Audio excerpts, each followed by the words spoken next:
Masih bersama saya Budiman Tanrujo di satu meja The Forum. Pak Subhan, kalau seandainya gugatan Anda dikabulkan dan kemudian Mas Gibran tidak memenuhi syarat menjadi wakil presiden, siapa yang mau jadi wakil presiden? Gini, kalau itu sebenarnya kerja politik, Pak. Saya tidak punya kapasitas untuk menentukan itu, siapa nanti yang menjadi. Dan saya yakin gugatan ini dikabulkan karena buktinya cukup kuat, Pak. Kok bisa yakin? Iya, yakin. Buktinya saya ibaratkan seperti Monas ada di Jakarta. Oke. Jadi hakim tidak bisa menolak sebenarnya. Oke. Kecuali dia eksepsi ya. Kalau di eksepsi berarti selesai ya? Kalau takutnya dia eksepsi absolut sehingga dia bilang hakim tidak berwenang mengadili. Nah, udah deh, selesai. Selesai. Dan perjuangan Anda juga makanya selesai. saya berharap ini sampai pada pembuktian. Karena di forum pembuktian itulah nanti kita buka semua bukti. Oke. Gitu. Baik. Ya. Mas Umam, ini banyak orang yang lelah dengan isu yang tidak kunjung terselesaikan. Kalau dalam perspektif Mas Umam sebagai Demokrat, ini bagaimana ini bisa diselesaikan di tengah low trust society sebenarnya sedang terjadi? Ya, oleh karena itu upaya untuk membangun trust itu menjadi tugas bersama partai-partai politik, media, civil society, termasuk juga dalam konteks ini aparat penegak hukum. Maka oleh karena itu dalam konteks misal ya sudah ada laporan kemudian ke Polri, kemudian kalau misal memungkinkan, saya pikir argumen-argumen yang berkembang, apa yang disampaikan oleh Pak Jimli, apa yang disampaikan oleh Pak Mahfud, termasuk Pak Susno ya, mantan Kabar Eskrim. Kalau misal itu bisa dilakukan, dan saya pikir itu sudah sejalan dengan logika berpikir yang disampaikan oleh Mas Uki dari PSI. Kalau misal kemudian melakukan proses percepatan dalam konteks upaya ya pembuktian di level legal itu bisa dilakukan, saya pikir itu akan memberikan kepastian. Kita hanya butuh itu. Kalau misal kemudian itu sudah selesai, semua akan aman. Everybody happy. Setidaknya bukan happy di dalam konteks untuk kemudian menjustifikasi siapa kalah, siapa yang menang. Tetapi setidaknya polemik ini bisa disudahi, kemudian kita bergerak pada langkah-langkah yang jauh lebih produktif. Ada banyak sekali, Mas. Urusan politik itu, kalau misal kita petani satu persatu, undang-undang paket politik itu banyak yang harus dibahas. Nah, ini kita masih berkutat di sini. Saya pikir mudorotnya jauh lebih besar daripada manfaat. Oleh karena itu, memang di satu sisi upaya pembuktian yang dilakukan oleh pihak-pihak yang kemarin dianggap penuduh itu satu hal, tetapi di saat yang sama logika barangkali pembuktian terbalik kalau misal kemudian bisa dilakukan untuk secara aktif mempercepat ini, niatnya baik. Kalau misal itu bisa dilakukan, why not?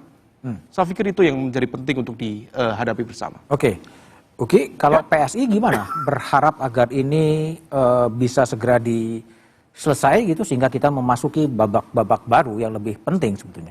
Iya betul, energi bangsa ini sudah terlalu lama dihabiskan untuk hal yang nggak perlu ya, terutama ketika kita banyak membahas berdebat soal ijazah palsu ini di luar konteks penegakan hukum, ya terutama di konteks persepsi publik untuk kepentingan politik misalnya ya dan lain-lain. Dan kali ini ya ini sudah masuk ke dalam meja hukum.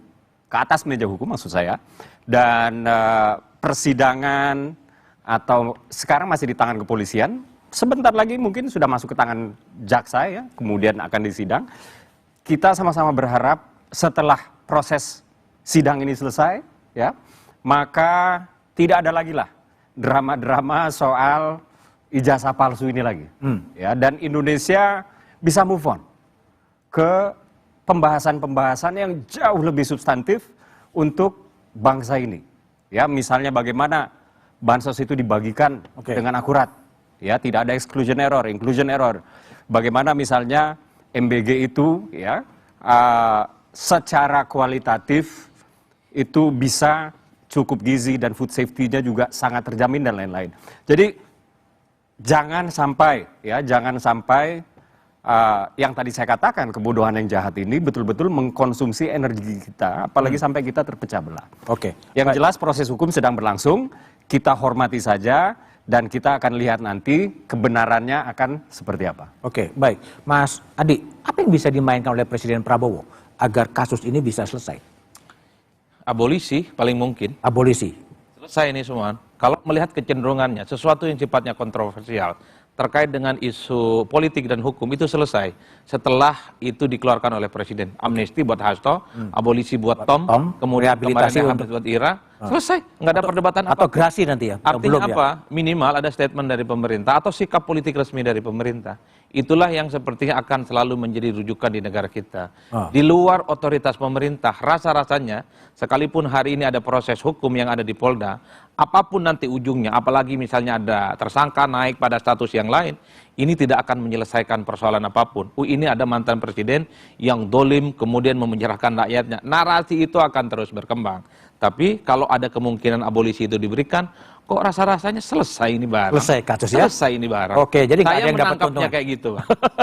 Oke, Adi, Uki, Mas Umam, dan Pak Subhan, terima kasih telah bergabung di satu meja The Forum. Pemerintahan sudah berjalan lebih dari setahun, namun polemik soal ijazah tak juga reda. Digoreng ke kiri, digoreng ke kanan, mengangkat popularitas, mungkin juga elektabilitas. Sementara itu di Papua, seorang ibu hamil meninggal dunia karena ditolak rumah sakit. Di Jawa Barat, seorang warga meninggal karena cacingan. Di banyak kota, ribuan korban kejahatan finansial menjerit sendirian tanpa atensi, tanpa penyelesaian. Lantas, siapa yang diuntungkan dari gaduh soal ijazah? Apakah demokrasi kita makin sehat? Atau justru makin dikelabui distraksi yang sistematis? Jangan sampai ijazah menutupi berbagai persoalan pokok bangsa. Rakyat hanya bisa mengelus dada. Mereka sadar, kadang kebenaran bukan untuk dicari, tapi untuk diperdagangkan. Saya Budiman Tanerejo, ini satu meja, The Forum, tempat kita memperbincangkan keprihatinan bangsa dan bukan sibuk mengelola citra demi kekuasaan semata. Demikian dan terima kasih, sampai jumpa.